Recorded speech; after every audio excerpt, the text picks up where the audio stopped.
एक गांव में सब लोग रात को घर से बाहर नहीं निकलते। एक आदमी देखता है एक पुजारी को, वो उसको चले जाने को कहता है, लेकिन पुजारी बांसुरी बजाता है। फिर वहां अचानक हवा तेज होती है और आवाजें आती है। वो आदमी डर कर अपने घर चले जाता है। पुजारी कपड़े में एक तस्वीर उतारता है और नींबू मारता है। सब लोग घर से बाहर आते हैं और उस पुजारी की पूजा करते हैं। पुजारी बताता है ये अभी खत्म नहीं हुआ है। कुछ लोग उस आत्मा को आज़ाद करने की कोशिश कर रहे हैं। वो उसको नहीं रोक सकता, इसलिए वो गांव वालों को तस्वीर वाले आदमी को ढूंढने को कहता है। शहर में भारती एक बी ग्रेड फिल्म का राइटर होता है। वो अपनी स्टोरी लिखता है। वो अपने कैमरामैन सर के साथ रहता है। भारती को डायरेक्टर का कॉल आता है। वो उसके साथ प्रोड्यूसर के घर जाता है। वहाँ वो बी ग्रेड फिल्म की स्टोरी सुनाता है। प्रोड्यूसर के घर वाले शौक होते हैं और उनको मारते हैं। सौम्या वापस से वही डरावना सपना देखती है और एक फोटो को देखती है। वो बताती है उसके पूर्वज उस फोटो की पूजा करते थे। पुलिस एक घर में जाता है। वहाँ सब अजीब होते हैं। पुलिस उनके गुरु पर हाथ उठाता है। इससे उसके लोग पुलिस वाले को गुस्से से देखते हैं। पुलिस वाला बहाना बनाकर भाग जाता है। पुलिस वाला कांस्टेबल को लड़की को स्टेशन लाने को कहता है। उनका गुरु लड़की को बोतल में भेजता है। कांस्टेबल डर जाता है। भारती और सार से डायरेक्टर मिलता है। उनको प्रोड्यूसर का एड्रेस देता है। वो प्रोड्यूसर से मिलने के लिए क्लिनिक जाते हैं। वहाँ सौम्या जॉब करती है। भारती को देख सौम्या छुप जाती है। वो उसका बॉयफ्रेंड है। वहाँ भारती को प्रोड्यूसर पुष्पा मिलता है। भारती पुष्पा की मदद करता है, इसलिए पुष्पा उनकी फिल्म प्रोडक्शन के लिए 2000 रुपये देता है। भारती और सर लेडी कास्टिंग के लिए ऑडिशन लेते हैं। वहाँ कई सारी लड़कियाँ आती हैं। उनका डायलॉग सही से बोलने नहीं आता। वहाँ एक लड़की आती है। उसको देख के भारती और सर फाइनल करते हैं। सौम्या उसकी फ्रेंड के साथ उस गुरु के पास जाती है और अपने सपने के बारे में बताती है। गुरु ड्राइंग से देखता है एक महल को। सौम्या उसको ढोंगी समझकर वहां से चली जाती है। फिल्म की शूटिंग शुरू होती है। प्रोड्यूसर पुष्पा लीड रोल करता है। पुष्पा को पलंग से बांधकर वहां सौम्या अपने दोस्त के साथ आती है। ये देख शॉक होती है। भारती डोर बंद करता है। उनकी कॉस्ट्यूम चेंज करता है। अब वो पुलिस और क्रिमिनल की शूटिंग करते हैं। सौम्या को नहीं पता कि भारती बी ग्रेड फिल्म का राइटर है। भारती और सर दोनों पिए हुए होते हैं। सर टॉयलेट के लिए जाता है। वहाँ गुरु के आदमी आत्मा के लिए मंत्र करते हैं। सर वहां जाकर अपनी सिगरेट जलाता है और वो एक मिरर को गिराता है। गुरु एक भूत को बुलाता है और यहाँ उसके आदमी सर को मारने की कोशिश करते हैं। वहाँ भारती आता है और उसको बचा लेता है और वो वहाँ से भाग जाते हैं। दोनों अपने घर आते हैं। भारती सर को घर छोड़कर जाने को कहता है। वो नहीं जाता। भारती घर छोड़ता है, लेकिन सर के पास बॉटल देख के रुक जाता है। दोनों पीते हैं। उनके घर की लाइट चली जाती है और घर के कमरे से आवाज़ आती है। दोनों समझते हैं कि वो लोग होंगे, इसलिए भारती अपनी चप्पल फेंकता है।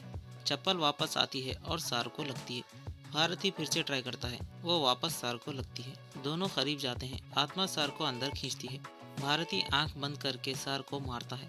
दोनों घर से बाहर भागते हैं। बाहर एक लाश होती है। वो उसको देखकर डर कर वापस अंदर चले आते हैं। सार देखता है आत्मा ठीक उनके पीछे होती है।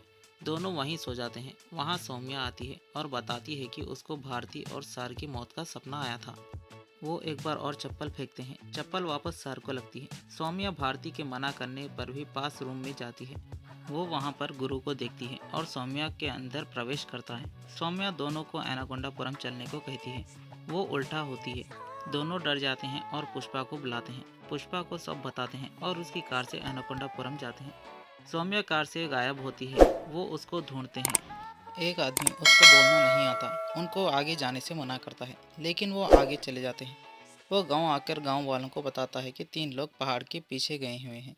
सौम्या एक मुर्गी को लेकर महल के अंदर जाती है। सब उसके पीछे अंदर जाते हैं। पुष्पा को ठोकर लगकर नीचे गिरता है और भारती एक मोटे आदमी के स्टैचू को देखता है। पुष्पा के पास एक आत्मा आती है। उसको सेड्यूस करती है। पुष्पा बताता है वो कुछ नहीं कर सकता। आत्मा उस पर थूक कर चली जाती है। भारती के छूने पर मूर्ति राख बन जाती है। सौम्या अपने खून से ताबूत के पास मंत्र पढ़ती है और उसके शरीर से आत्मा चली जाती है। भारती सौम्या को लेकर सब महल के बाहर भागते हैं। वापस तेज हवा और आवाज़ें शुरू होती हैं। वहाँ पर पुजारी आता है और आत्मा के बारे में बताता है। बहुत साल पहले एक राजा एनाकोंडापुरम के महल को देखता है और उसको हथियाना चाहता है। उसका सेनापति बताता है यहाँ राजा की नहीं रानी की हुकूमत चलती है। रात को रानी राजा के पास आती है और तलवार से उसको धमकाती है। राजा ये सपना समझता है। उसका सेनापति बताता है ये सच है। उसको खून निकलता है। राजा गुस्से में रानी को हराने के लिए अकेला जाता है। दूसरे दिन राजा बाहर न आने की वजह से उसके सिपाही हमला करना चाहते हैं, लेकिन घोड़े पर राजा आता है और वो जंग करने से मना करता है और उसके साथ क्या हुआ वो नहीं बताता। महल का राजगुरु अपने आदमी को रात का वाक़या बताता है। राजा महल में अंदर आता है, वहाँ कोई उसको नहीं रोकता। वो मायासेना एनाकोंडापुरम की रानी को देखता है और उसके पीछे जाता है।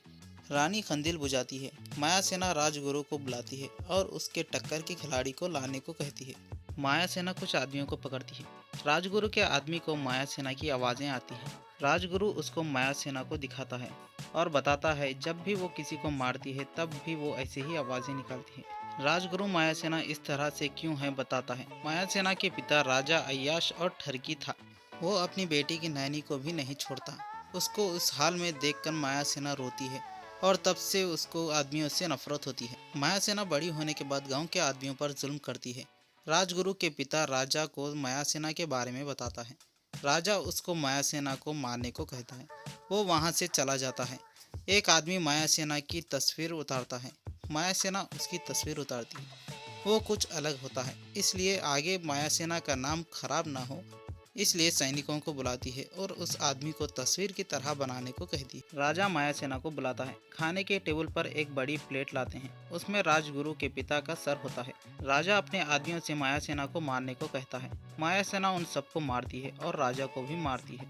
राजगुरु के पिता का सर महल के दरवाजे पर लगाती है, इसलिए राजगुरु अपने पिता का बदला लेना चाहता है। राजसभा में राजगुरु कुछ आदमियों को बुलाता है मायासेना को मार सके। मायासेना उस आदमी को मार देती है। एक दिन सैनिक मायासेना को चिट्ठी दिखाता है, रानी की कहानी। वो हर गांव में जाकर रानी की कहानियां सुनाता है। मायासेना उसको ढूंढने को कहती है।